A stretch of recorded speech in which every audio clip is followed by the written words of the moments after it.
Gaza में कौन जीत रहा है युद्ध, हमास या इजराइल? दुश्मन को कमजोर समझने की भूल ने युद्ध की दशा और दिशा दोनों बदल दी है।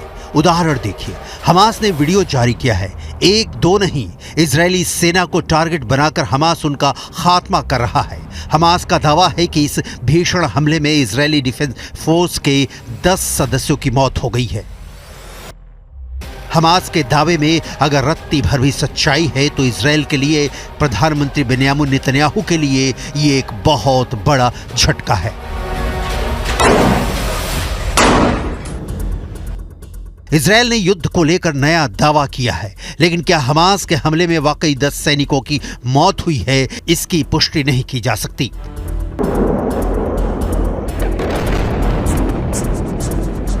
सवाल है कि मरता हमास आखिर जिंदा कैसे हो गया? इजराइल के खिलाफ हमास को कहां से मिलने लगी है मदद? इजराइल के खिलाफ हमास का क्या है नया प्लान? हमास का दावा है कि उसके अल कसाम ब्रिगेड ने इजरायली सैनिकों को निशाना बनाया है। अल कसाम ब्रिगेड गुरिल्ला युद्ध लड़ने में माहिर माना जाता है। आपको याद हो तो 7 अक्टूबर को इजराइल में घुसकर हमला खूंखार अल कसाम ब्रिगेड ने ही किया था। यह हमला इतना तेज और सटीक था कि इजराइल की पूरी डिफेंस लाइन तीतर बीतर हो गई। दावा किया जा रहा है कि अल कसाम ब्रिगेड इजराइल के 35 सैनिकों को बंधक बनाए हुए है।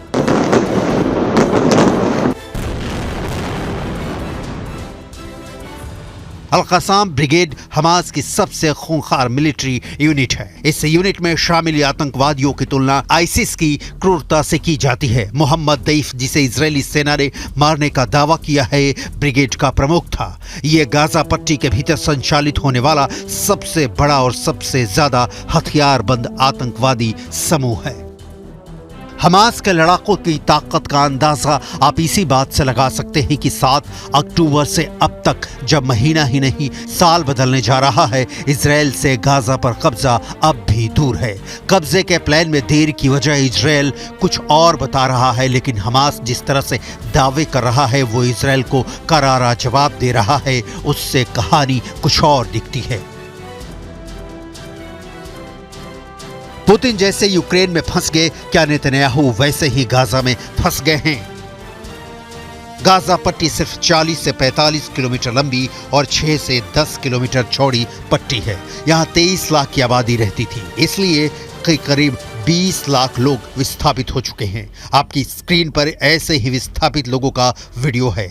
इनकी जिंदगी युद्ध ने कैसे चूल्हे में झोंक दी है, सुनिए।